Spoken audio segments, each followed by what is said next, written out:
from District 6 are Josh Henderson Cox and Elizabeth Norman. Their mentor is Kenny Fedorko. Now, this is the district I've been waiting for. District 6 is being mentored by Kenny Fedorko, my favorite tribute from last year, who many pegged to win, and some still insist did win. I'm looking at you, the thrill. Hi, I miss you. With a mentor like Kenny, especially considering that he is a mutation now, this will be the team to beat, and sure enough, they have been given very high scores by the games makers. Josh Henderson Cox has already proven popular and might attract a good deal of sponsorship money, being a recognizable figure on campus. Plus, if a skateboard finds its way into the cornucopia, it could prove deadly in his hands. The games makers have given him a perfect score of 13. As for Elizabeth Norman, I've never actually spoken to her, but I hear she has red hair, and thus resembles Foxface from the novelization of Our True Events. This is a good omen, and implies she could go far. The games makers have given her a score of 12. Very commendable. Kenny Fedorko has directly told me that District 6 will be the ones to be feared. The games makers seem to agree, and so do I. Next up, we have the tributes from District 7. They are Joseph Walsh and Perry Manella, and their mentor is Robbie Sellers. Joseph Walsh and Perry Manella are two fantastic tributes who impressed the games makers as they each received a score of 9. Now, I have no doubt that they displayed great skills, but I can't help but feel that they will be hindered by their mentor, Robbie Sellers. Now, Robbie made it very far last year by hiding in one location for the duration of the game. The second he was forced to move by the games makers, he was immediately killed. I can't help but fear that this is the strategy he will advise them on this year, which would be a huge mistake. A word to all tributes. Hiding will get you only so far. I can only hope that Joe and Perry heed my advice. Next up, we have the tributes from District 8. They are Luke Cressline and Cheyenne Cardell, and their mentor is Peyton Schlicht. District 8, mentored by Peyton Schlicht, has two very different tributes. The first is Luke Cressline, who is a complete enigma to me. In fact, even I, with all of my powers at my disposal, have been completely unable to find anything. I had to resort to Facebook stalking, and found out that he likes The Cosby Show and The Dark Knight. This tells me nothing, because everyone likes those things. But as I explained last year, I am Batman, so the fact that he likes my movie means that I like him, and I'm glad to see that the games makers have given him a respectable score of 8. Cheyenne Cardell, on the other hand, I found a lot of information on. For example, yes, as someone in the audience just pointed out, she is in a relationship with one of the games makers, which has caused a lot of controversy, although I do say they make a lovely couple, don't they? Now, while the games makers claimed that they would show no bias, she has been given a rating of 57, which implies differently. And it's possible that this won't be the only advantage the games makers give her during play. She's a great tribute, and it seems like she might get some special perks during the games. Definitely one to watch. Next up, we have the tributes from District 9. The tributes from District 9 are Kay Helm and Lauren Tate Glover. Their mentor is Brenda Ramos.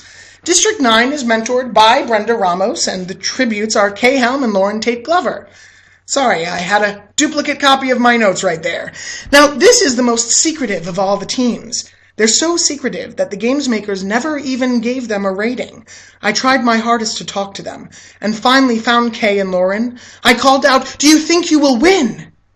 Kay just looked at me and said nothing. From somewhere I heard a whisper on the wind saying, "Beware the quiet ones." But neither of their lips had moved. Either it was Brenda hiding in a tree saying this, or something far more sinister. But I'm sure it's fine, and I wish them the best of luck. Next up, we have District 10. The tributes from District 10 are Robert Angel and Cheyenne Davis. Their mentor is Taylor Ross. Now, it's certainly a strong team. One of the things most impressive about Robert Angel is that he competed in the Hunger Games last year and died, but is somehow still here. I've looked into it, and he's not a mutation or a zombie. He just is back. Now, this might mean that he can never be killed, but more likely means that he will lose again, and then compete next year and lose again, and then compete next year and lose again, going on and on in a sad cycle. It would be especially sad since he's graduating this year, and what sort of person would be involved in an event like this after they've graduated? That's right, an awesome one! The game makers, too, were not impressed by Robert Angel's return, and his score dropped from last year's 12 to a measly 4. Cheyenne Davis is far more impressive, being given a score of 8. All the games makers had to say was, "She is the rightful heir to the Iron Throne." And I, Caesar Flickerman, think, that's pretty cool. Next up, we have the tributes from District 11. They are Hanning Wan and Alicia Wright, and their mentor is Sam Teeter. Now, this is the district to be feared. Perhaps the most memorable moment of last year's Hunger Games was when Sam Teeter, their mentor, attacked someone like a ninja and slit their throat.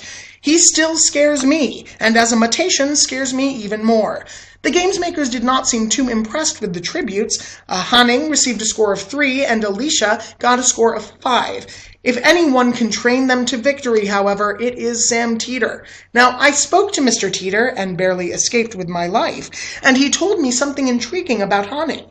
He said that Hanning has a chance because he's just too cute to kill. This is something that Sam Teeter said. The guy who would kill anyone and anything and trained a hawk to do his killing for him.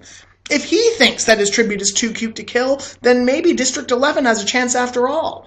Also, apparently Hanning has martial arts training, so why did he only get a 3? Next up, we have the tributes from District 12.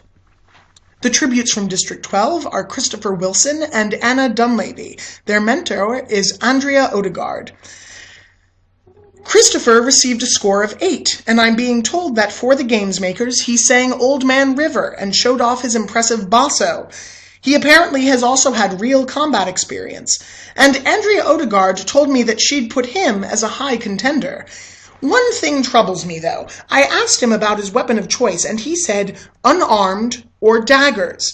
Now, daggers are great, but they're small knives, and unarmed is even worse an answer. I mean, you do realize that other people will have swords and arrows and stuff. And guns. I mean, come on, the answer is always going to mean machine gun. How do you not know this? As for Anna, she received a score of 4. I was surprised it was so low, so I asked her the same question. What is your weapon of choice? And she said, my charm and wits. This district is doomed. Anyway, those are my thoughts, but remember, anything can happen. Think of last year's winner, Connor Dugan, who not only did I not give him a chance of winning, the games makers didn't give him a chance of winning, and neither did he. Yet he managed to conquer all. So I wish all of the tributes good luck, and I look forward to an exciting games.